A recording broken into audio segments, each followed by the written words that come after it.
The glass of wine shattered against the marble floor before Eliza Hartwell even understood what had happened. One moment, she was standing near the refreshment table, trying to make herself as small as possible, and the next moment, Margaret Whitfield had turned around so quickly that her sleeve caught the glass from Eliza's hand and sent it crashing down. "Look what she has done," Margaret said loudly, her voice carrying across the ballroom. "She has ruined my gown." There was no wine on Margaret's gown. Everyone close enough could see that. But Margaret was already pointing, already performing for the crowd that had begun to gather, and within seconds, 20 pairs of eyes were fixed on Eliza, who stood frozen with the broken glass at her feet. "I am so sorry," Eliza said quietly. "It was an accident." "An accident," Margaret repeated, laughing without warmth. "Everything about you is an accident, cousin. Your dress, your hair, the way you stand in corners, like a servant who forgot her place." A few people laughed. Not everyone, but enough. Eliza felt her face grow hot, felt the familiar tightening in her chest that came whenever Margaret decided to make a scene, which was often, and always, at Eliza's expense.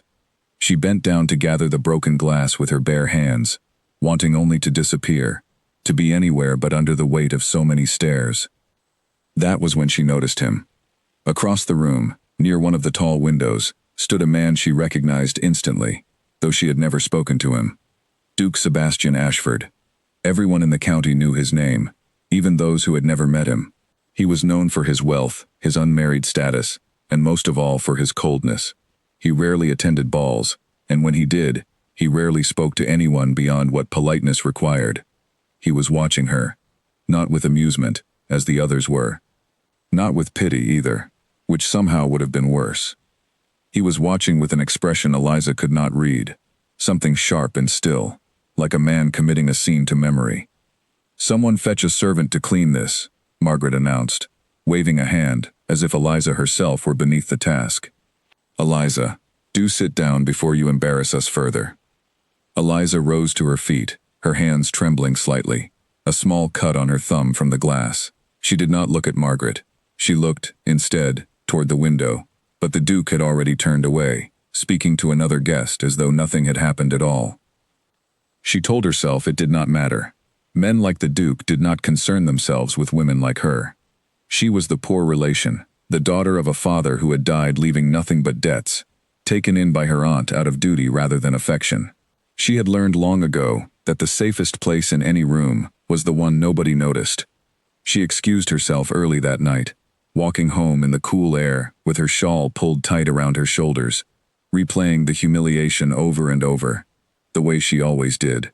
She did not know, as she walked past the dark hedges lining the road, that the carriage passing slowly behind her belonged to the Duke, or that he had told his driver to go slowly, or that he was watching her small figure through the window until she disappeared around the corner toward her aunt's house.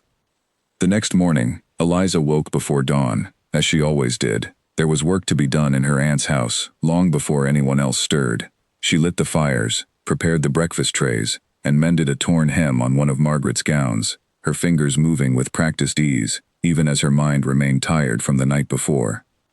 "You look pale," her aunt, Lady Constance, remarked when she finally came down for her own breakfast. "I trust you are not making yourself ill over last night's small mishap." "No, Aunt," Eliza said. "I am quite well." "Good." Margaret was very embarrassed, you understand. "You must be more careful." Eliza said nothing. There was nothing to say that would not be turned against her somehow. She had learned this lesson many times. Margaret came down an hour later, dressed and radiant, already discussing the ball with evident pleasure. "Did you see how everyone was staring at me in that blue gown?" Lord Pemberton could not take his eyes away. "I am sure he could not," Lady Constance said fondly. "And the Duke was there," Margaret added, her voice dropping into something more calculating. "He barely spoke to anyone, as usual, but I did catch him looking in our direction once or twice."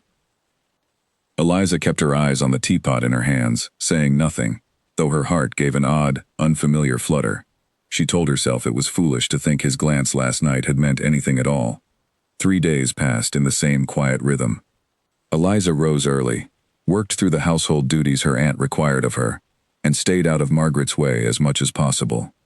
She had grown skilled at making herself invisible, at moving through rooms without drawing attention, at answering questions with the fewest words possible, so as not to give Margaret any material for her jokes. It was on the fourth day, while Eliza was walking to the village to collect thread for more mending, that she saw the Duke's carriage stopped along the road, and the Duke himself standing beside it, as though waiting for someone. She considered turning back, but the road was narrow, and there was no other path that would not add considerable time to her walk. She kept her eyes down and continued forward, hoping to pass without notice. "Miss Hartwell." His voice stopped her more effectively than a hand on her arm might have. She looked up, startled that he knew her name at all, let alone that he would use it. "Your Grace," she said, dropping into a small curtsy, unsure of what else to do. "I hope you are recovering well from your cut." His eyes flicked briefly to her hand, where a thin line still marked her thumb from the broken glass. Eliza blinked, surprised. "You noticed that?" "I notice a great many things, Miss Hartwell. Most people assume I do not, because I say very little. It is a useful assumption to allow them to keep." There was something almost like humor in the way he said it, though his expression remained composed and serious. Eliza did not know how to respond to a duke speaking to her so plainly, as though she were simply another person, and not the invisible cousin everyone else overlooked. "I should not keep you," he said after a moment, when she had not answered. "I only wished to see that you were well." "I am, Your Grace, thank you." He inclined his head, a small, formal gesture, and returned to his carriage. Eliza stood on the road for a long moment after he had gone, her heart beating strangely fast, before she remembered her errand, and continued on toward the village, though her thoughts remained on the encounter for the rest of the day. She did not tell her aunt or Margaret about it. She was not entirely sure why, except that it felt like something fragile, something that might break if she spoke of it too soon, the way a soap bubble breaks the moment a finger touches its surface. It happened again a week later, at a small gathering hosted by one of her aunt's friends. Eliza had been assigned to sit near the edge of the room, as always, close enough to be useful if needed, but far enough to remain unnoticed by the important guests. She had grown so used to this position that she rarely thought about it anymore. But the Duke, upon entering the room, did not go toward the cluster of eager young women near the center, where Margaret was already positioning herself to be seen. Instead, after greeting his hosts, he made his way toward the quieter side of the room, where Eliza sat with her hands folded in her lap. "Miss Hartwell," he said again, taking the seat beside her without asking, which she understood was unusual, though she had little experience with what dukes typically did or did not do. "I did not expect to see you here." "My aunt insisted I accompany them," Eliza said. "Though I confess I am not certain why. I am not often included in the conversation." "That seems a poor use of your company." His tone was even, almost thoughtful. "I have found that the people who say the least in a crowded room are often the ones most worth listening to, once you can get them alone." Eliza felt heat rise in her cheeks, though this time it was not from shame. "You are very direct, Your Grace. I find it saves time. Most conversation is performance. I have little patience for performance. And yet you are speaking with me now, in a room full of people performing." For the first time, something that might have been the beginning of a smile touched the corner of his mouth. "You are the exception, Miss Hartwell. I find myself curious about you, which is not an experience I have often." Across the room, Margaret had noticed. Eliza could feel her cousin's gaze like a physical weight, sharp and assessing, though Margaret did not approach. Not yet. The Duke stayed beside Eliza for nearly 20 minutes, longer than he spoke with anyone else that evening, before duty called him elsewhere. When he rose to leave her side, he said only, "I hope we speak again soon," before rejoining the gathering, leaving Eliza with her heart racing and her mind full of questions she did not know how to answer. That night, as she lay in her narrow bed in the small room she occupied at the edge of her aunt's house, Eliza allowed herself, just once, to wonder what it might mean to be truly seen by someone. Not looked at with pity, or mockery, or the careless dismissal she had grown used to, but seen, the way the Duke seemed to see her, as though she were a whole person worth the effort of understanding. She knew it was dangerous to hope. Hope, in her experience, was often followed swiftly by disappointment. But as she closed her eyes that night, she could not quite stop the small, fragile warmth that had settled in her chest, nor did she entirely want to. Margaret found her the next morning before breakfast, catching her arm in the hallway with a grip tighter than necessary. "What were you speaking to the Duke about for so long last night?" Margaret demanded, her voice low and sharp, stripped of the sweetness she used in company. "Nothing of importance," Eliza said carefully. "He was only being polite. Dukes are not polite to girls like you without reason." Margaret's eyes narrowed. "I do not know what game you think you are playing, Eliza, but I would advise you to stop. He is meant for someone like me, not for a girl who cannot even afford a proper gown." Eliza pulled her arm free, more firmly than she usually dared. "I am not playing any game, Margaret. He spoke to me. I did not ask him to. See that it does not happen again." Margaret's voice was cold now, the warning unmistakable. "Or you will regret it." Eliza said nothing, but as she watched Margaret walk away, she felt something she had not felt in a long time. Not fear, though there was fear in it. Something closer to defiance, small and new, taking root where only quiet obedience had grown before. She did not know what would come of the Duke's attention, or whether it would last, or whether Margaret's threats carried real weight behind them. But for the first time in longer than she could remember, Eliza found herself wanting something for herself, rather than simply trying to survive the day without drawing anyone's anger. It was a small thing, that wanting, but it was hers, and no one, not even Margaret, could take it from her yet. Margaret's warning stayed with Eliza for days, coiling in her stomach like a cold thread whenever she passed her cousin in the hallway. She told herself she would simply avoid the Duke from now on, that whatever strange attention he had shown her was not worth the trouble it invited. It was a sensible plan, and she nearly convinced herself she meant to follow it. Then, on a bright morning while she was in the garden cutting flowers for the dining table, she heard the crunch of boots on the gravel path behind her, and turned to find Duke Sebastian Ashford standing there, as though it were the most ordinary thing in the world. "Your Grace," Eliza rose quickly, brushing dirt from her hands. "I did not expect you." "I was passing on my way to visit Lord Pemberton," he said, though something in his tone suggested this was not entirely true. "I saw you from the road." "You should not be here," Eliza said, glancing anxiously toward the house. "My aunt would not approve of a Duke calling on the garden rather than the front door." "Would she not?" A faint amusement crossed his face. "Then perhaps it is fortunate I am not calling on your aunt." Eliza's breath caught. She busied herself with the flowers in her basket, unwilling to let him see how flustered his words had made her. "Margaret has warned me against speaking with you," she admitted, deciding that honesty was safer than pretending nothing was wrong. "She believes you are meant for her." Something shifted in his expression, a hardness settling behind his eyes. "Margaret does not decide who I am meant for. She is used to getting what she wants. So am I," he said simply, "though what I want has never been so clear to me before now." Eliza did not know how to respond to that. She looked up at him, searching his face for some sign that he was teasing her, playing the kind of careless game that men of his position sometimes played with women who had no power to refuse them. But his expression held nothing of that.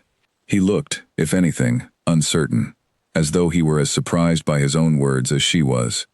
"I should return inside," she said softly, "before someone sees us." Eliza. It was the first time he had used her given name, and the sound of it in his voice sent an unfamiliar warmth through her chest. "I do not say things I do not mean. I saw how you were treated at that ball. I have seen it since, in smaller ways. At every gathering where your family is present, you disappear into corners because you have been taught that is where you belong. I do not believe that is true." Eliza's eyes stung unexpectedly, and she blinked hard to keep the tears from falling. No one had ever spoken to her this way. Not her aunt, who tolerated her out of obligation. Not Margaret, who delighted in reminding her of her place. Not even her own father, kind as he had been, who had spent his final years too consumed by debt and worry to offer the reassurance she had needed. "You do not know me well enough to say such things," she managed. "Then let me come to know you," he said. "Walk with me. Just for a short while. No one need see." Against every instinct that told her to refuse, to protect herself from the disappointment that surely waited at the end of such attention, Eliza found herself setting down her basket and walking beside him toward the far end of the garden, where a low wall separated the property from the open fields beyond. They spoke for nearly an hour. He told her, in careful, measured words, of his own history, of a father who had been distant and demanding, of a mother who had died when he was young, of the loneliness that came with a title everyone wanted something from. He had learned, he said, to keep people at a distance, because closeness had only ever led to being used. "Then why speak to me at all?" Eliza asked. "Because you have never asked me for anything," he said, "not once. Everyone else wants my name, my money, my position. You have wanted nothing from me except, I think, to be left in peace. It is the first honest thing I have encountered in years." Eliza felt something loosen in her chest, some tightly wound thing she had not realized she was carrying. "I do not know how to trust attention like this," she admitted. "I have learned that kindness often comes with a price." "I am not asking for payment," he said quietly. "I am only asking for your company, when you are willing to give it." She left the garden that day, with her mind spinning, unable to fully believe what had happened, yet unable to dismiss it either. Over the following weeks, their meetings became a quiet, careful pattern. He would find reasons to pass near her aunt's estate. She would find small windows of time, an errand to run, a walk to take, where she might encounter him without drawing suspicion. Each conversation deepened something between them that Eliza had no name for, not yet. He asked about her father, about her childhood before poverty had forced her into her aunt's household, about the books she read late at night when she could not sleep. He listened as though her answers mattered, as though she were not simply a diversion from his usual society, but someone whose thoughts he genuinely wished to understand. But secrecy, however carefully maintained, could not last forever. Margaret's suspicion had only grown sharper since her initial warning, and she began to watch Eliza more closely, noting the small changes in her cousin's demeanor, the faint color that rose to her cheeks at unexpected moments, the way she sometimes seemed distracted during the day, her thoughts clearly elsewhere. It was Margaret who finally caught them, quite by accident, on an afternoon when she had taken a different path home, from a visit to a neighboring estate. She saw them from a distance, standing close together near the low garden wall, the Duke's hand resting lightly on Eliza's arm, as he said something that made her laugh, a real laugh, unguarded and warm. Margaret's face went pale, then red, as understanding settled over her. She did not approach. She simply turned and walked back the way she had come, her mind already working through what she had seen, and what she intended to do about it. That evening, Margaret said nothing at dinner, which Eliza should have recognized as more dangerous than any outright accusation. Margaret's silence was never peaceful. It was the silence of a storm, gathering strength before it broke. 2 days later, at a card party hosted by a family friend, Margaret made her move. She waited until the room was full, until conversation was at its liveliest, and then she raised her voice just enough to be heard by those nearest her. "I saw something rather interesting the other day," Margaret announced, her eyes fixed on Eliza across the room. "My cousin, walking arm in arm with the Duke, quite alone, quite far from any chaperone. I wonder what conclusions one might draw from such behavior." The room quieted. Eliza felt every eye turned toward her, the familiar heat of humiliation rising in her chest, though this time it was mixed with something sharper, something closer to anger. "That is not what happened," Eliza said, her voice steadier than she expected. "Is it not? I saw it with my own eyes, cousin. Perhaps you should explain to everyone here exactly what business you have with a Duke, alone, without your aunt's knowledge." Eliza opened her mouth to respond, though she was not certain what words would come, when a voice cut through the murmuring crowd, calm and cold as winter air. "If there is an explanation required, Miss Whitfield, I am happy to provide it myself." The Duke had entered the room without anyone noticing, and now he stood near the doorway, his expression unreadable, his eyes fixed on Margaret, with an intensity that made her falter for the first time that evening. "Your Grace," Margaret stammered, clearly caught off guard by his sudden appearance. "I did not mean any offense. I only thought it right to mention what I had seen." "What you saw," he said, walking further into the room, "was a private conversation between two people who value honesty over performance. If you believe there is scandal in that, Miss Whitfield, I would suggest the scandal lies in your eagerness to manufacture one where none exists." The room had gone completely silent now, every guest hanging on his words. Margaret's face had drained of color entirely, her earlier confidence collapsing under the weight of his cold, unwavering gaze. "I meant no harm," she managed weakly. "Perhaps not," he said, "but harm has been done regardless. Miss Hartwell has done nothing to deserve the treatment she has received in this family, and I find I have grown quite tired of watching it happen." He crossed the room to where Eliza stood, frozen and disbelieving, and offered her his arm. "Miss Hartwell, would you do me the honor of allowing me to escort you home this evening?" Eliza looked at him, then at the stunned faces surrounding them, then at Margaret, whose humiliation now mirrored the very thing she had tried to inflict. Slowly, deliberately, Eliza placed her hand on the Duke's arm. "I would be glad to, Your Grace." They left the party together, the whispers following them out the door, but for once, Eliza did not feel the sting of shame.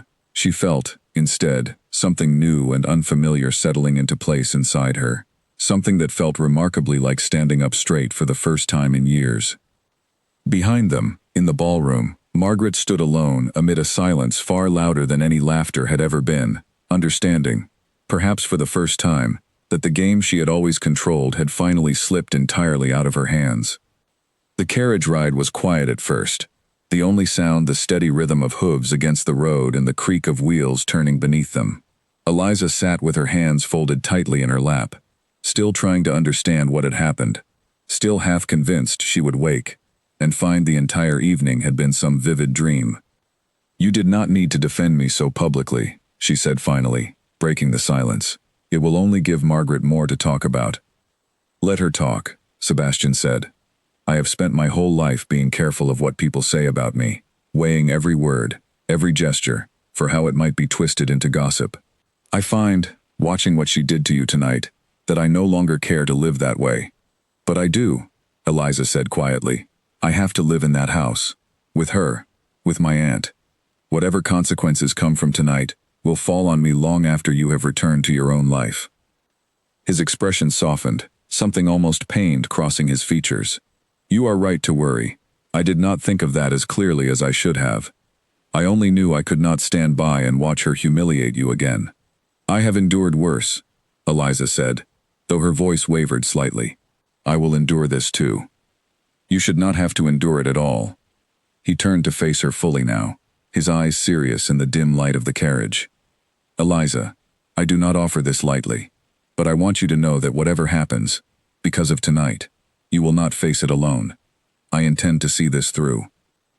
She searched his face for any hint of exaggeration, any sign that his words were simply the passion of the moment, quick to fade once morning came. But there was nothing there except quiet certainty, the same steady conviction she had come to recognize in him over their weeks of careful, secret conversation. "You barely know me," she said again, though the protest felt weaker each time she made it. "I know that you have spent years making yourself small so that others could feel large beside you. I know that you notice everything, though you rarely say so aloud. I know that when you finally do laugh, it changes your whole face, as though you have forgotten, just for a moment, to be afraid." He paused. "I would like the chance to know a great deal more, if you will allow it."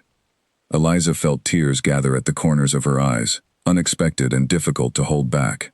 She had spent so long believing herself unworthy of notice that his words felt almost impossible to accept, like a language she had forgotten how to understand. "I am afraid," she admitted softly, "not of you. Of hoping for something and having it taken away, the way everything else has been taken from me." "I cannot promise you an easy path," Sebastian said. "My world is not always kind to those who do not fit its expectations, but I can promise you this: I will not be the one who takes it away." The carriage slowed as it approached her aunt's house, the windows dark except for a single candle burning in an upstairs room. Likely her aunt waiting up with questions Eliza was not yet prepared to answer. Sebastian helped her down from the carriage himself, his hand steady beneath hers. "Whatever comes tomorrow," he said, "know that I meant every word tonight. I am not a man given to grand gestures or empty promises. When I say I intend to see this through, I mean it." Eliza nodded, unable to trust her voice completely. "Good night, Your Grace." "Sebastian," he corrected gently. "At least when we are alone." "Sebastian," she repeated, testing the name. finding it fit more comfortably than she expected. "Good night." She watched his carriage disappear down the darkened road, before turning toward the house, steeling herself for whatever awaited inside. She did not know yet how much her life had already begun to change, or how much more it would change in the days that followed.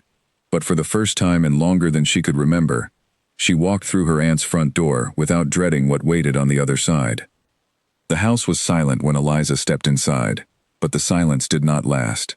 Lady Constance was waiting in the drawing room, still dressed, a single candle burning beside her chair, and the expression on her face told Eliza everything she needed to know about how the evening's news had already traveled ahead of her. "Sit down," her aunt said, her voice tight, with barely restrained anger. "I want to hear, from your own mouth, exactly what has been happening between you and the Duke of Ashford." Eliza sat, her hands folded carefully in her lap, and told the truth, as plainly as she could. The chance meetings, the conversations in the garden, the walks near the low stone wall. She left nothing out, though she kept the deeper feelings that had grown alongside those meetings to herself, unwilling to hand her aunt something so fragile to examine and judge. Lady Constance listened without interrupting, her face growing paler with each detail, until Eliza finished and the room fell into a heavy silence. "Do you understand what you have done?" her aunt finally said. "A duke does not simply take interest in a girl of your position without consequence. Either his intentions are dishonorable, in which case you have ruined whatever small reputation you had left, or his intentions are genuine, in which case you have placed this entire family in an impossible position, because Margaret has spent months believing herself destined for that very match. I did not seek him out, aunt. He sought me. That distinction will matter little to society," Lady Constance said sharply. "What matters is how this appears, and right now, it appears that you have stolen something that was never meant to be yours." The word stolen struck Eliza harder than she expected, and she felt the old, familiar shame rising in her chest, the shame that had followed her through every year of her aunt's careful, conditional charity. She wanted to argue, to insist that she had done nothing wrong, that feelings were not property to be claimed and stolen. But she had learned long ago that arguing with her aunt rarely accomplished anything beyond deepening the punishment that followed. "What would you have me do?" Eliza asked quietly. "You will end whatever this is, immediately. You will apologize to Margaret, and you will make certain that if the Duke calls again, you are nowhere to be found." Her aunt's eyes were hard now, unyielding. "I have given you a home, out of duty to your late father, Eliza. Do not mistake that duty for unlimited patience." Eliza went to bed that night with her aunt's words circling endlessly through her mind, and though she tried to convince herself that obedience was the safer path, some new and stubborn part of her, the part that had grown in the weeks since Sebastian first spoke her name aloud, refused to fully accept defeat. The following days brought no peace. Margaret's humiliation at the card party had transformed, as Eliza feared it might, into something colder and more calculating than her usual outbursts. She no longer shouted or made public scenes.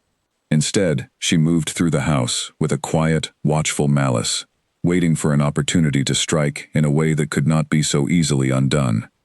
That opportunity came in the form of a rumor, carefully planted and skillfully spread. Within a week, whispers had begun circulating through the neighboring estates. Whispers that claimed Eliza had been seen not simply walking with the Duke, but meeting him secretly at night, unchaperoned, in circumstances no respectable young woman would allow. The details grew more elaborate with each retelling, until the story bore only a distant resemblance to the truth, but by then it hardly mattered. The damage had already spread far beyond anyone's ability to correct it. Eliza first learned of the rumor from a maid who had overheard it discussed at the market, and who relayed it to her with obvious discomfort, unsure whether her mistress's niece deserved sympathy or suspicion. By the time Eliza confronted Margaret about it, the story had already reached 3 neighboring households. "How could you do this?" Eliza demanded, finding Margaret alone in the parlor, her calm composure a sharp contrast to the anger boiling in Eliza's chest. "You know none of it is true." "I know nothing of the sort," Margaret said coolly, not even looking up from her needlework. "I only shared what I observed. If others have chosen to interpret it further, that is hardly my doing. You planted it deliberately. You want to ruin me." "I want," Margaret said, finally meeting Eliza's eyes, for things to return to how they were before you decided you were entitled to something that was never meant for you. You were content in your corner for years, Eliza. Why could you not simply remain there? There was real venom in the words, but beneath it, Eliza thought she detected something else as well, something closer to fear. Margaret had built her entire sense of worth on the assumption that she would be the one chosen, the one celebrated, and Eliza's unexpected rise had threatened the very foundation of how Margaret understood her own place in the world. I did not ask for any of this, Eliza said, quieter now. I only wanted to be treated as a person, not as furniture to be moved out of the way whenever it suited you. Margaret said nothing, returning her attention to her needlework, as though the conversation had already ended, and Eliza left the room, understanding that no appeal to fairness or honesty would change her cousin's course. The rumor reached Sebastian 3 days later, delivered to him by an acquaintance who thought he ought to know what was being said about him and the young woman he had so publicly defended. He came to the house that same afternoon, arriving without warning, his expression carrying none of its usual reserve. Lady Constance received him in the drawing room, clearly flustered by his sudden appearance, while Eliza was summoned down from her small room upstairs, her heart pounding with dread over what fresh disaster awaited her. I have heard what is being said, Sebastian began, once Eliza had joined them, and I intend to address it directly, before it spreads any further, and causes more harm than it already has. Your Grace, Lady Constance said carefully, I assure you, this family had no part in encouraging such talk. I did not say the family encouraged it, Sebastian said, his eyes moving briefly, pointedly, toward the doorway where Margaret had appeared, drawn by the sound of his arrival. I am simply here to correct it, publicly, in whatever manner will most effectively silence it. How do you intend to do that? Eliza asked, her voice barely above a whisper. I intend to make my intentions toward you known, formally, so that no further speculation is required. He turned to face her fully now, ignoring the sharp intake of breath from both Margaret and Lady Constance. I have been careful, perhaps too careful, in allowing this to remain private. That carefulness has only given room for lies to grow in its place. I will not make that mistake again.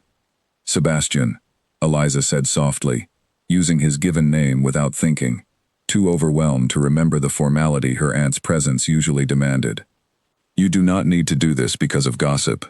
I am not doing it because of gossip, he said, his voice gentling as he looked at her.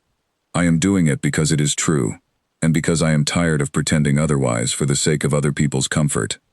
The room fell into stunned silence. Lady Constance's expression had shifted from alarm to something more complicated. A dawning recognition of what this might mean for the family's standing weighed uneasily against her long habit of favoring Margaret above all else. Margaret herself had gone rigid in the doorway, her face a mask of controlled fury, barely concealing the panic beneath it. This is absurd, Margaret finally said, stepping fully into the room. You cannot mean to align yourself with her. Not seriously. She has nothing, no dowry, no standing, nothing to offer a man of your position. She has honesty, Sebastian said simply. She has never once tried to manipulate my opinion of her, never once performed for my benefit the way so many others do. I have found, after years of being courted for my title rather than myself, that honesty is worth a great deal more than dowries or standing. Margaret's composure finally cracked. This is because of what happened at the card party, isn't it? You are only doing this to spite me, to prove some point. I am doing this, Sebastian said, his voice growing colder, because you humiliated a woman who had done nothing to deserve it. Not once, but repeatedly, over the course of years, from what I understand. I have watched enough of your family's treatment of Miss Hartwell to understand exactly what kind of household this has been for her. I do not intend to add to that treatment by hiding what I feel out of concern for your comfort. Margaret opened her mouth to respond, but no words came. She looked, for the first time since Eliza had known her, genuinely at a loss. The confident cruelty that had always come so easily to her, suddenly rendered useless against a man who refused to be swayed by her usual tactics. I think, Lady Constance said carefully, breaking the tense silence, that we should discuss this matter privately, Your Grace, before anything further is decided. There is little to discuss, Sebastian said. I have made my intentions clear. What remains is whether Miss Hartwell wishes to accept them, which is a question I intend to ask her directly and privately when she is ready." He turned to Eliza then, his expression softening once more. "I do not wish to overwhelm you, or force you into anything before you are certain of your own feelings. But I wanted you to hear this from me, clearly, so that no rumor or manipulation could distort it further. Whatever you decide, I will respect it." Eliza felt the weight of every eye in the room upon her. Margaret's furious disbelief, her aunt's calculating uncertainty, and Sebastian's steady, patient gaze. And for a moment, she could not find any words at all. It was one thing to hope for something in the quiet privacy of her own heart, and quite another to have it declared so openly, with all its complicated consequences laid bare before her. "I need time," she finally managed. "This is a great deal to consider." "Take whatever time you need," Sebastian said. "I am not going anywhere." He took his leave shortly after, and the moment the front door closed behind him, the room erupted into the kind of chaos Eliza had long dreaded. Margaret's fury spilled out in accusations and tears, alternating between rage at Eliza's supposed deception and despair at her own public humiliation. Lady Constance, torn between her genuine favoritism toward Margaret and the undeniable advantage a ducal connection might bring the family, said little, though her silence carried its own weight of calculation. Eliza slipped away from the argument as soon as she could, retreating to her small room and closing the door against the noise below. She sat on the edge of her narrow bed, her hands trembling, trying to make sense of everything that had happened in so short a time. She thought of her father, gone now for nearly 3 years, and wondered what he would have made of a duke, declaring his intentions toward his quiet, overlooked daughter. She thought of the years she had spent believing herself unworthy of notice, training herself to want nothing, to expect nothing, because wanting only led to disappointment. And she thought of Sebastian's face as he had spoken, the quiet certainty in his voice, the way he had looked at her, as though she were the only person in the room worth seeing clearly. She did not know, yet, what her answer would be. But for the first time in years, she allowed herself to imagine a future different from the one she had long ago resigned herself to. A future where she was not simply tolerated, but chosen, deliberately and without hesitation, by someone who had seen every part of her and found her worth staying for. It was a frightening thing to hope for, but sitting alone in the quiet of her small room, listening to the distant echo of Margaret's continued fury below, Eliza found that she was, despite everything, no longer willing to give that hope away. The days that followed were unlike any Eliza had known before. News of the Duke's declaration spread quickly through the county, faster even than Margaret's earlier rumor had managed, and the shift in how people regarded Eliza was immediate and disorienting. Neighbors who had once looked past her now nodded politely when she passed. Shopkeepers, who had barely acknowledged her, now greeted her by name. It was a strange, uncomfortable kind of attention, one that felt built on nothing more solid than a single public statement, and Eliza found herself uncertain how to carry it. Margaret's fury, meanwhile, had not faded, but it had changed shape. Where once she relied on public humiliation, she now retreated into a colder, more private cruelty, one that unfolded entirely within the walls of the house, away from any witnesses who might report it back to the Duke or defend Eliza against it. It began with small things, meals that mysteriously did not reach Eliza's room when she was too occupied with mending to come down at the appointed hour, letters that seemed to go missing before she could read them, her few personal belongings, modest as they were, occasionally disturbed or misplaced in ways that felt deliberate rather than accidental. Eliza said nothing of it at first, unwilling to add fuel to an already volatile situation, but the pattern grew harder to ignore as the days passed. Lady Constance, for her part, seemed to notice and choose not to intervene. Her earlier calculation about the advantages of a ducal connection apparently losing ground to her long-standing preference for her own daughter's comfort over her niece's well-being. It came to a head nearly 2 weeks after Sebastian's declaration, on an afternoon when Eliza returned from a brief errand to find her small room in complete disarray. Her few books had been pulled from their shelf and left scattered across the floor. The single framed portrait she owned of her late father had been knocked from its place on the small table beside her bed, the glass cracked down the center. Eliza stood in the doorway for a long moment, staring at the damage, feeling something inside her that had remained quiet and patient for years finally begin to crack alongside the broken glass. She found Margaret in the garden, seated calmly on a bench as though nothing at all was amiss, and for the first time in longer than Eliza could remember, she did not lower her voice or soften her words to avoid confrontation. "You went into my room," Eliza said, her voice shaking with barely contained anger. "You broke my father's portrait." Margaret did not even look up from the book in her lap. "I do not know what you are referring to." "You know exactly what I am referring to. No one else in this house has any reason to enter my room, let alone destroy the few things I have left of my father. Perhaps you should be more careful with your belongings," Margaret said, finally lifting her eyes, and in them, Eliza saw not even a flicker of guilt, only a cold, deliberate satisfaction. "Accidents happen, cousin. You of all people should understand that." The echo of Eliza's own excuse from that first ballroom scene, thrown back at her with such calculated cruelty, was almost more than she could bear. She felt tears threatening, but for once, she refused to let them fall in front of Margaret. "I have endured a great deal from you over the years," Eliza said, her voice low and steady, despite the trembling in her hands. "I have made myself smaller, quieter, more agreeable, hoping it might earn some measure of peace in this house. It never did. I understand now that it never would have, no matter what I did, because my presence itself was always the offense you could not forgive." Margaret's expression flickered, something almost like surprise crossing her features at Eliza's uncharacteristic defiance. "But I will not make myself smaller any longer," Eliza continued, "not for you, and not for anyone else in this house, who has decided my worth is something they are entitled to measure and diminish as they please."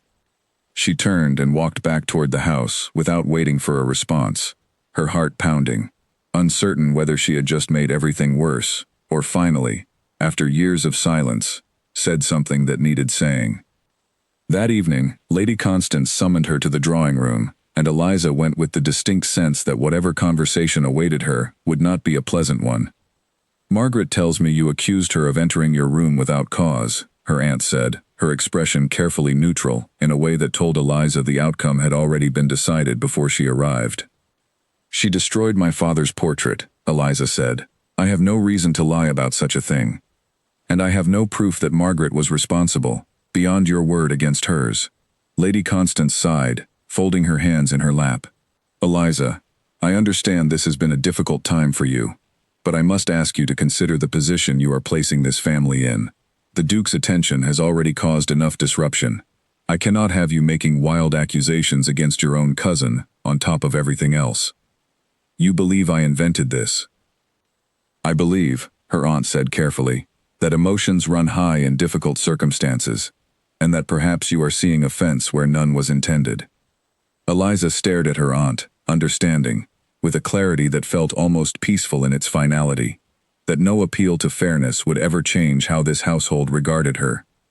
She had spent years hoping that patience and obedience might eventually earn her a place of genuine belonging within these walls, and only now did she fully accept that such a place had never been available to her, no matter what she did or how well she behaved. "I see," Eliza said quietly. "Thank you for your honesty, Aunt." She left the drawing room without further argument, retreating once more to her small, disordered room, where she carefully gathered her scattered books and set the cracked portrait of her father back in its place, running her fingers gently over the broken glass, as though the gesture alone might somehow undo the damage. It was 2 days later that Sebastian called again, and this time, watching him move through the drawing room with the same quiet authority he always carried, Eliza found herself unable to hide the exhaustion and hurt of the recent days behind her usual careful composure. "Something has happened," he said, the moment they were given a few private moments near the window, his sharp attention immediately catching what others might have missed. "Tell me." Eliza hesitated, unwilling at first to burden him with the small, humiliating details of her household troubles, but something in his steady, patient gaze made the words come easier than she expected. She told him of the missing meals, the disturbed belongings, and finally, unable to keep the tremor from her voice, of the broken portrait of her father. Sebastian's expression grew darker with every detail, a controlled anger settling behind his eyes that Eliza had not seen from him before, not even during the confrontation at the card party. "This ends now," he said, once she had finished. "I will not have you remain in a house where you are treated this way, regardless of blood or obligation. Sebastian, I cannot simply leave. I have nowhere else to go, and no means to support myself if I did." "You would not need to leave alone, or unsupported," he said, his voice quieter now, more deliberate. "I had intended to give you more time before raising this, but I find I can no longer justify waiting. Eliza, I do not offer this because of what has happened this week, though it has certainly made the matter more urgent. I offer it because I have known, for some time now, that I do not wish to imagine my life without you in it." Eliza's breath caught, understanding immediately what he was working toward, though the words themselves had not yet been spoken. "Sebastian, please, do not say something simply because you are angry on my behalf. I am not saying it because I am angry," he said. "Though I confess I am, deeply, on your behalf. I am saying it because it is true, and because I have wasted enough time being cautious, careful, and measured, when what I truly want is simple. I want you safe. I want you known and valued, exactly as you are, without a single corner left in which to hide yourself away. I want to marry you, Eliza, not out of pity or obligation, but because you are the first person in years who has made me feel like more than my title." The words hung in the air between them, enormous and unexpected, despite how clearly they had been building toward this moment for weeks. Eliza felt tears finally slip free, though these were unlike any she had shed before, not born of shame or humiliation, but of something far more overwhelming, a mixture of disbelief and hope so large she hardly knew how to hold it. "I am afraid," she admitted softly, "that I do not know how to be the kind of wife a duke requires. I know nothing of running a great household, of moving through society with the confidence Margaret has always possessed so effortlessly. I do not require confidence performed for the benefit of others," Sebastian said gently. "I require honesty, kindness, and the kind of quiet strength I have watched you carry through years of treatment that would have broken someone with less resilience than you possess. Everything else can be learned, Eliza. What I am asking for cannot be taught. It is simply who you already are." She looked up at him, this man who had walked into a ballroom months ago as nothing more than a distant, cold figure of rumor and reputation, and who had since become the first person to truly see her, not as an inconvenience to be managed or a shadow to overlook, but as someone worth the trouble of understanding fully. "Yes," she said finally, the word emerging quiet but certain. "Yes, I will marry you." The relief and joy that broke across his usually composed features transformed him entirely, softening every hard line she had once mistaken for coldness into something warmer, something she suspected very few people had ever been permitted to witness. But even as hope bloomed fully in her chest for the first time in years, Eliza understood that the battle was far from finished. Margaret's fury would only sharpen now, and her aunt's careful calculations would shift once more, weighing the advantages of a ducal marriage against whatever damage might come from a scandal not yet fully contained. Whatever peace she had found in this moment, Eliza knew, would need to be defended before it could ever truly be secured. News of the engagement reached the household before Sebastian had even finished the short ride back to his own estate. Eliza had barely composed herself enough to face her aunt when Lady Constance appeared in the doorway of the drawing room, her face pale, with a mixture of shock and something that looked almost like calculation already beginning to form behind her eyes. "Is it true?" her aunt asked, though the question hardly seemed necessary given the flush still lingering in Eliza's cheeks. "Yes," Eliza said simply. "The Duke has asked for my hand, and I have accepted." For a long moment, Lady Constance said nothing, and Eliza watched, with a strange, detached clarity, as her aunt's expression shifted through several emotions in quick succession. Surprise, calculation, and finally, something that Eliza recognized, with a bitter twist in her chest, as reluctant satisfaction, at the sudden elevation this would bring to the family's standing, regardless of how little her aunt had done to earn it. "Well," Lady Constance said at last, smoothing her skirts as though composing herself for a performance, "this changes a great many things. We must begin preparations at once. There is so much to be done, so little time, and Margaret will need new gowns for the occasion, of course, given her position as your closest relation." Eliza felt something cold settle in her stomach, at how quickly her aunt's focus had shifted from the engagement itself to the opportunities it presented, as though the years of neglect and cruelty Eliza had endured in this house could simply be erased by the sudden usefulness of her new position. "Aunt," Eliza said carefully, "I do not think Margaret will wish to celebrate this occasion." "Margaret will do what is expected of her," Lady Constance said firmly, though there was an edge of uncertainty beneath the words that told Eliza her aunt was not entirely convinced of her own statement. She was right to doubt it. When Margaret learned of the engagement, delivered to her by a servant rather than by Eliza herself, who had no desire to witness the reaction firsthand, the response was explosive in a way that shook the entire household. Raised voices carried down the hallway late into the night. By morning, Margaret had retreated into a cold, brittle silence that felt, to Eliza, far more dangerous than any outburst could have been. The days leading up to the formal announcement were tense, in ways Eliza had not anticipated. Margaret avoided her entirely, refusing even to sit at the same table for meals, and Lady Constance, torn between managing her daughter's fury and capitalizing on her niece's sudden fortune, moved through the house with visible strain, her usual composure fraying at the edges. It was nearly a week later, at a gathering hosted to formally celebrate the engagement, that Margaret's simmering resentment finally erupted into open confrontation, though not in the manner Eliza had expected. The evening had begun well enough. Sebastian had arrived early, staying close to Eliza's side as they greeted the guests who had come to offer their congratulations, many of them the very same people who had once looked past Eliza entirely, now eager to claim some connection to her sudden good fortune. Eliza found the shift in attention strange and uncomfortable, but Sebastian's steady presence beside her made it easier to bear than it might otherwise have been.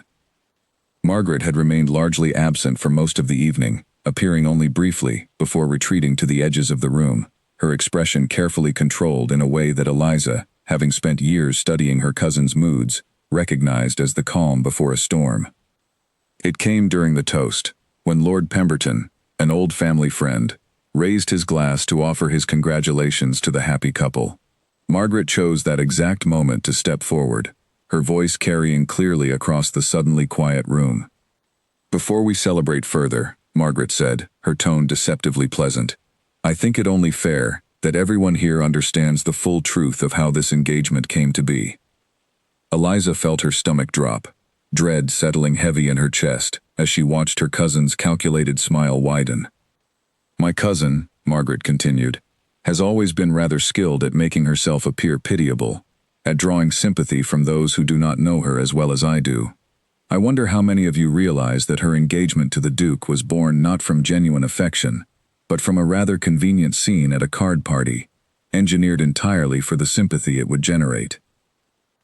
Whispers rippled through the room, and Eliza felt the familiar heat of humiliation rising in her chest, though this time, standing beside Sebastian, it felt different, less overwhelming than it once might have. "That is a serious accusation, Miss Whitfield," Sebastian said, his voice cutting through the murmuring crowd with quiet, deadly calm. "I would advise you to consider carefully before making it." "I only speak the truth," Margaret said, though something in her voice wavered slightly under the weight of his cold attention. Everyone in this room witnessed how she positioned herself to be noticed, how conveniently she always seemed to be wherever you happened to be, Your Grace. I simply wonder whether true affection requires quite so much careful arrangement. "I believe," Sebastian said, "that you are describing your own behavior far more accurately than you are describing hers." The room fell into stunned silence at the sharpness of his words. Margaret's confident expression faltered, color rising in her cheeks, as the guests around her began to exchange uncertain glances. "I have watched Miss Hartwell for months," Sebastian continued, his voice carrying easily to every corner of the room. "I have seen her sit quietly in corners, while others performed for attention around her, never once seeking to be noticed, never once positioning herself for advantage. It was I who sought her out, repeatedly, against every expectation of how a man in my position is meant to behave. If anyone in this room has engineered scenes for sympathy and attention, Miss Whitfield, I would suggest you look far closer to home than my future wife." Margaret's mouth opened, then closed again, no words emerging to counter the calm, devastating precision of his response. Around the room, Eliza could see the shift in expressions. the sympathy that had briefly flickered toward Margaret's accusation, now curdling into something closer to embarrassment on her behalf. "I think," Lady Constance said quickly, stepping forward in an obvious attempt to salvage the evening, "that emotions have simply run high, given the excitement of the occasion. Shall we continue with the toast?" But the damage to Margaret's standing had already been done, far more thoroughly than any rumor she had ever managed to spread about Eliza.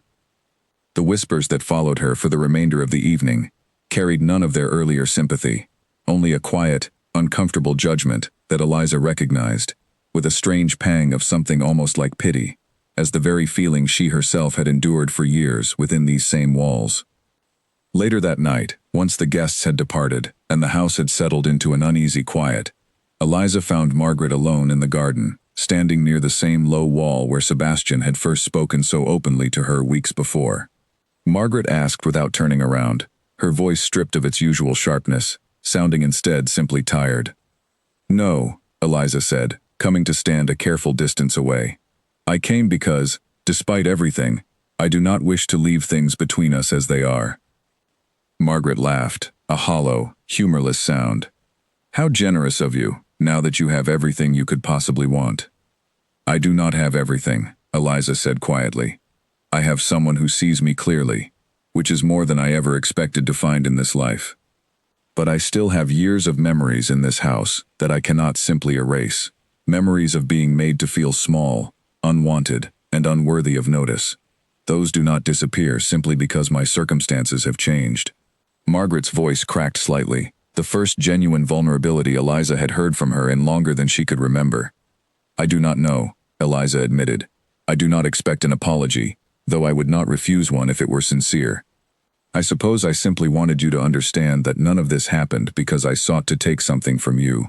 It happened because someone finally looked past the role this family assigned me and saw a person worth knowing." Margaret was silent for a long moment, staring out over the dark fields beyond the wall. "I do not know how to be anything other than what I have always been," she finally said, so quietly, Eliza almost missed it. "My mother has spent my entire life telling me that my worth depends on being noticed, admired, chosen above others. I do not know who I am without that." It was, Eliza realized, the closest thing to honesty Margaret had ever offered her, and despite everything that had passed between them, she felt an unexpected flicker of sympathy for the fear underlying her cousin's cruelty.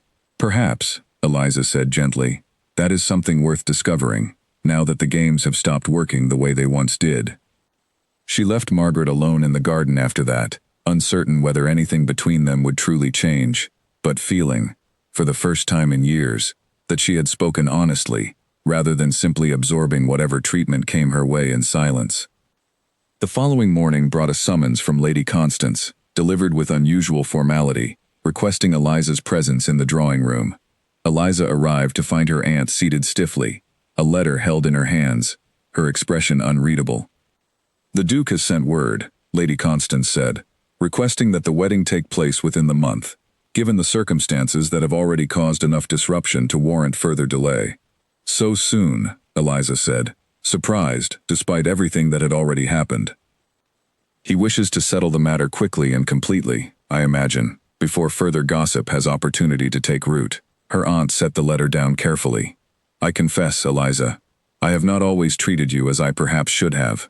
Whatever my reasons, and I will not pretend they excuse my conduct, I find myself now facing the reality that I have gained a Duke's connection through the niece I too often overlooked, while my own daughter's careless cruelty has cost her a reputation among the very circles she hoped to impress."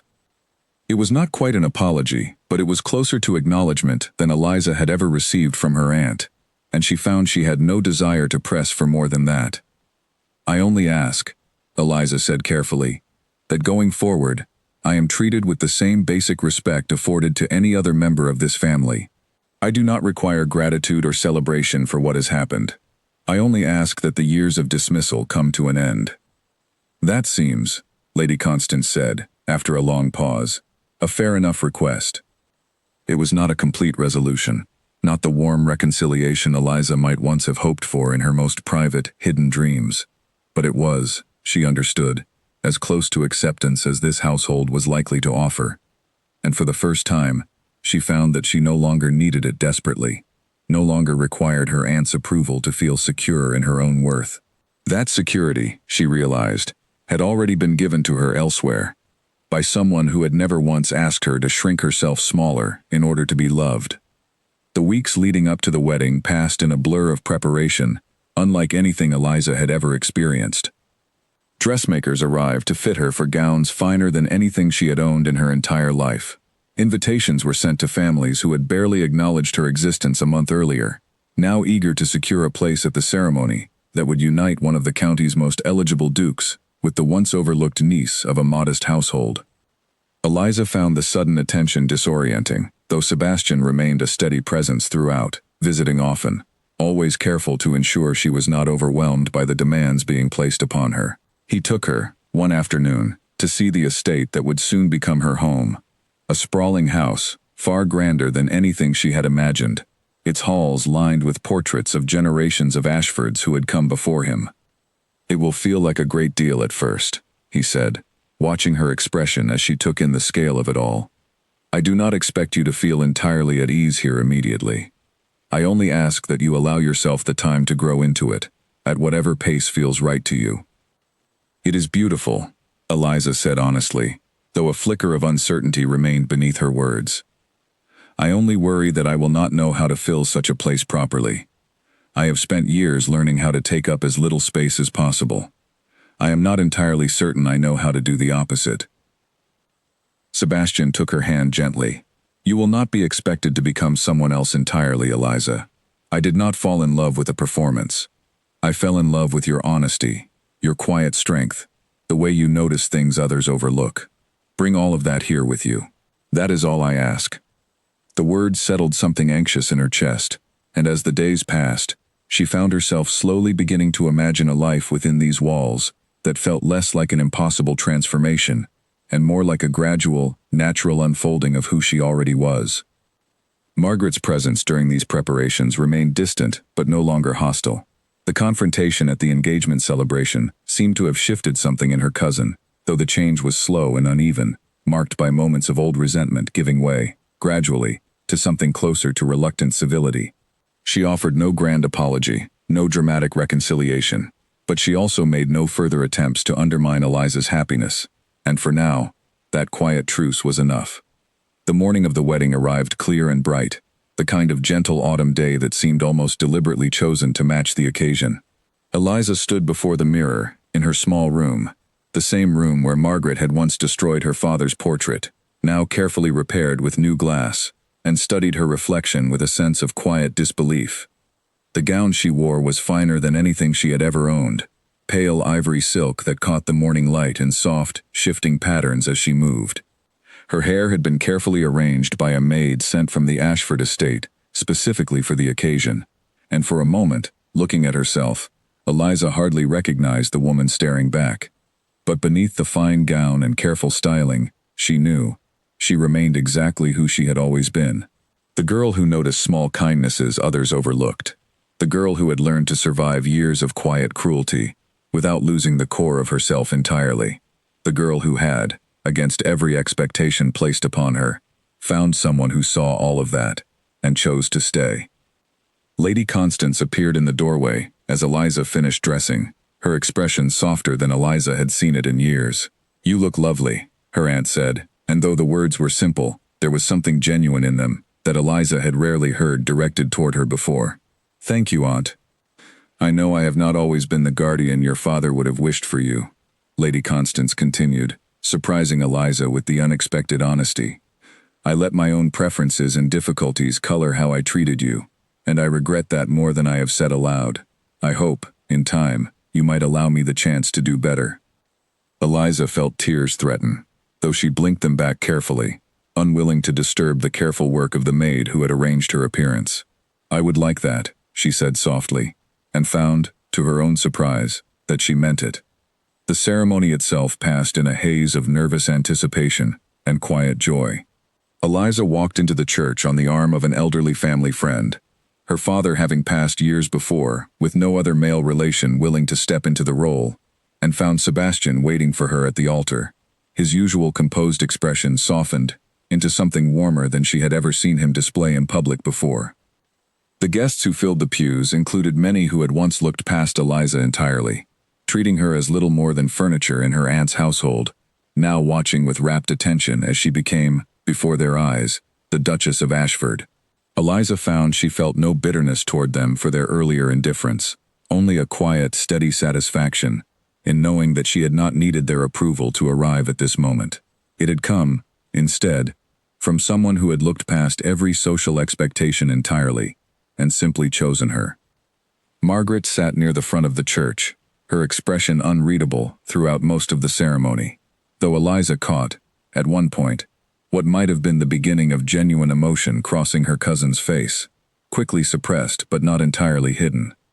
When Sebastian finally took her hands before the altar, his voice steady as he spoke his vows, Eliza felt every lingering doubt she had carried through the weeks of preparation finally settle into quiet certainty. This was not a rescue. She understood clearly now. Not a fairy tale where a powerful man simply lifted her out of unhappiness through the sheer force of his position. It was something more equal than that. A partnership built on months of honest conversation, of being truly seen and understood, of choosing each other despite every obstacle placed in their path. "I take you," Sebastian said, his eyes never leaving hers, "not because it is expected of me, and not because society demands it, but because you are the first person who has ever made me feel that being known fully, without pretense, is not a danger to be guarded against, but a gift worth every risk it carries." Eliza's voice trembled slightly as she spoke her own vows in return, but the words came from someplace steady and certain within her, a place that had grown slowly over the months since Sebastian first spoke her name aloud in that quiet garden. The wedding breakfast that followed was a grand affair, far larger and more elaborate than anything Eliza's modest upbringing had prepared her for. Yet she found herself moving through it with a growing confidence, greeting guests, accepting congratulations, no longer shrinking into corners out of habit, but standing, quite deliberately, at the center of the celebration meant to honor her.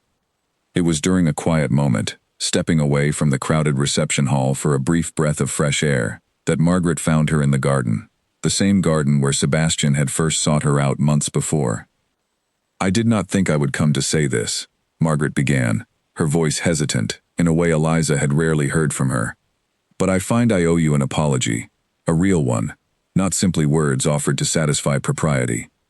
Eliza turned to face her cousin, saying nothing, giving her the space to continue. "I have spent my entire life believing that my worth depended on being the one chosen, the one admired above everyone else," Margaret continued, her eyes fixed somewhere past Eliza's shoulder, as though it were easier to speak the words without direct eye contact. "When you began to receive attention I believed belonged to me, I could not bear it. I told myself you had stolen something, when the truth was simply that I had never learned how to be anything other than desperate for approval, and watching you receive it so effortlessly, without even seeking it, felt like an unbearable insult to everything I had built my identity around." "I did not receive it effortlessly," Eliza said quietly. "I received it after years of being made to feel unworthy of any notice at all.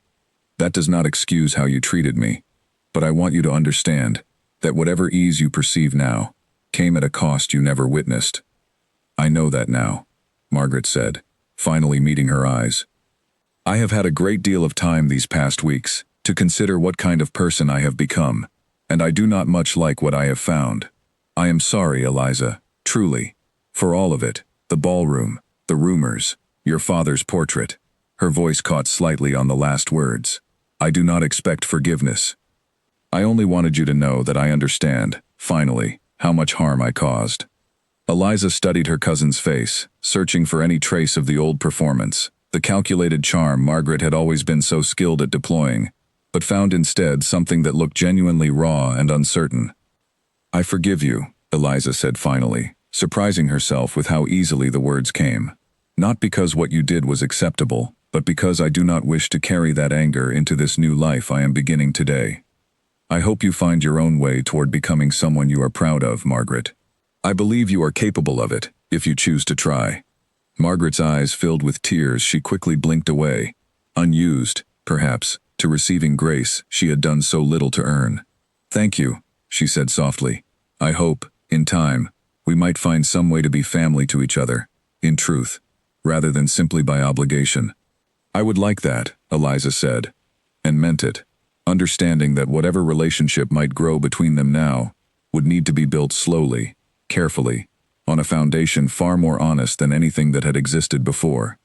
They returned to the celebration together, an uneasy but genuine peace settling between them for the first time in years, and as Eliza rejoined Sebastian at the center of the gathering, his hand finding hers with the same steady warmth that had first drawn her attention months before, she allowed herself, fully and without hesitation, to embrace the life that had opened before her. She was no longer the invisible girl standing in corners, hoping simply to pass unnoticed through rooms that had never valued her presence. She was Eliza Ashford now, Duchess by choice and by love, seen fully by the one person whose attention had once seemed impossible to imagine, and chosen, deliberately and completely, exactly as she was.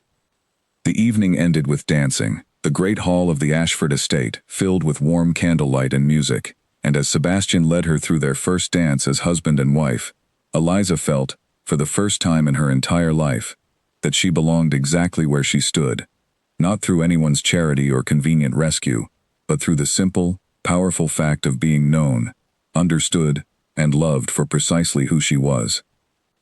The first months of marriage brought their own quiet adjustments, far removed from the drama of the ballroom scenes and family confrontations that had marked the beginning of Eliza's story. She learned the rhythms of the Ashford estate slowly, guided by patient housekeepers who had served the family for decades, and who seemed, to Eliza's quiet relief, genuinely pleased to see warmth finally returning to halls that had grown cold under years of Sebastian's guarded isolation. She discovered, in those early weeks, that being a duchess required less performance than she had feared, and far more simple attentiveness than she had expected. The tenants on the estate, long accustomed to a distant and formal relationship with their landlord, responded with visible surprise when Eliza began visiting the smaller cottages personally, listening to concerns that had gone unspoken for years, remembering names and small details in a way that gradually softened the guarded distance between the great house and the surrounding community. Sebastian watched these changes with quiet pride, though he rarely commented on them directly, preferring instead small gestures that spoke louder than words. He began joining her on these visits when his own duties allowed, and Eliza noticed, with a warmth that never quite faded, how his own reserved manner softened in these settings, how the coldness the county had always attributed to him seemed to exist only in rooms filled with performance and expectation, never in the quiet, honest moments they now shared. Letters arrived occasionally from Lady Constance, tentative at first, then gradually warmer, filled with small updates about the household and careful inquiries into Eliza's well-being that felt, for the first time, genuinely curious rather than merely dutiful. Eliza responded to each one, choosing to build slowly toward the kind of relationship she had never quite had with her aunt, understanding that trust, once broken so thoroughly, could not be repaired through grand gestures, but only through patient, consistent effort over time. Margaret's letters came less frequently, but when they did arrive, they carried none of the old sharpness Eliza had grown so accustomed to bracing herself against. Her cousin wrote of small things, a new interest in charitable work within the parish, tentative friendships formed with women she had once dismissed as beneath her notice, a slow, uneven journey toward becoming someone less dependent on comparison and competition for her sense of worth. Eliza read each letter with cautious hope, understanding that real change rarely arrived quickly or completely, but grateful nonetheless for the evidence that her cousin was, at least, genuinely trying. It was nearly 6 months into the marriage when Eliza finally felt fully settled into her new life, no longer counting days with careful anxiety, but simply living them, each morning bringing small, ordinary joys she had once believed entirely out of reach for someone in her position. She oversaw the household with growing confidence. She corresponded with tenants and neighbors alike, building the kind of genuine community connection the estate had lacked for years, and each evening she and Sebastian retreated to the quiet study that had become their favorite room in the great house, sharing the small details of their days with an ease that still, sometimes, struck Eliza as almost too good to be entirely real. "Do you ever think of that night at the ball?" she asked him once, curled beside him near the fire, the memory surfacing unexpectedly as autumn settled once more over the estate, nearly a full year after that first humiliating scene had unknowingly changed the course of her entire life. Often, Sebastian admitted, I think of how close I came to saying nothing, to simply filing the moment away as another small cruelty in a world full of them, the way I had trained myself to do for years. I think of what I would have lost had I let that instinct win. What made you different that night? Eliza asked. You had surely witnessed cruelty before. What made you finally choose to act on it? He considered the question seriously, as he considered most things, before answering. I think it was the way you gathered the broken glass yourself, without waiting for anyone to help you, without expecting kindness from a room that had just laughed at your expense. There was no self-pity in it, no performance of suffering meant to draw sympathy. You simply endured, quietly, the way I imagined you had endured a great many things before that moment. I found I could not look away from that kind of quiet strength, even though I tried, for several days, to convince myself it was none of my concern. Eliza smiled, resting her head against his shoulder. I am glad your instinct lost that particular battle. As am I, he said, more than I have ever been glad of anything in my life. They sat together in comfortable silence for a long while, the fire crackling softly, the great house settling into its evening quiet around them, and Eliza found herself reflecting on the distance she had traveled since that humiliating night. She had once believed herself destined for invisibility, trained by years of quiet dismissal, to expect nothing more than a life spent at the edges of other people's stories, valuable only for her usefulness and never for herself. She understood now, sitting warm and safe within a marriage built on genuine understanding rather than convenient rescue, that the invisibility she had once accepted as her permanent fate had never been a true reflection of her worth. It had only been the shape imposed upon her by people too careless, or too threatened to look closely enough to see what she truly offered. Sebastian had looked closely. He had seen past the quiet corners she retreated into, past the careful smallness she had trained herself to occupy, and had found there someone worth pursuing, worth defending publicly against every social risk that defense carried, and worth choosing permanently, without hesitation or regret. In the months and years that followed, their household became known throughout the county, not for grand displays of wealth or status, though certainly they lacked for neither, but for something rarer and, in Eliza's estimation, far more valuable, a genuine warmth that extended from the great house down through every tenant cottage and village shop connected to the estate. Guests who visited often remarked on the easy affection between the Duke and Duchess, so different from the cold formality that had once defined Sebastian's public reputation, and Eliza took quiet pride in knowing she had played some part in that transformation, just as he had transformed her own understanding of what she deserved from the world around her. Margaret visited occasionally, their relationship never quite reaching the warmth of true sisterhood, but settling instead into something honest and cautiously affectionate, built slowly on the foundation of that garden apology, and nurtured carefully in the years since. Lady Constance, too, found her way toward a genuine relationship with the niece she had once overlooked, her later years marked by a warmth that Eliza chose to accept graciously, understanding that people were capable of growth, even when that growth arrived later than it should have. And Eliza herself, once the invisible girl who existed only at the margins of her own family's story, became instead the quiet, steady center of a household built on honesty rather than performance, on genuine connection rather than careful positioning for advantage. She had learned, through every painful year that preceded her marriage, exactly what it felt like to be overlooked, dismissed, and diminished, and she carried that understanding forward, not as a wound to nurse, but as a compass, guiding her toward a life where she made certain that no one within her reach, whether tenant or servant or visiting stranger, ever felt as unseen as she once had. Sebastian had found her that night amid broken glass and cruel laughter, and had refused to look away. In choosing to stay, in choosing her deliberately and completely, he had given her something far greater than a title or a grand estate. He had given her permission, finally, to believe that she had always deserved to be seen. And in the quiet, contented years that followed, surrounded by a warmth she had once believed entirely beyond her reach, Eliza never forgot the lesson that single act of witnessed kindness had taught her, that even the most overlooked among us carry within them a worth simply waiting for someone patient and honest enough to notice it fully, and brave enough to say so aloud.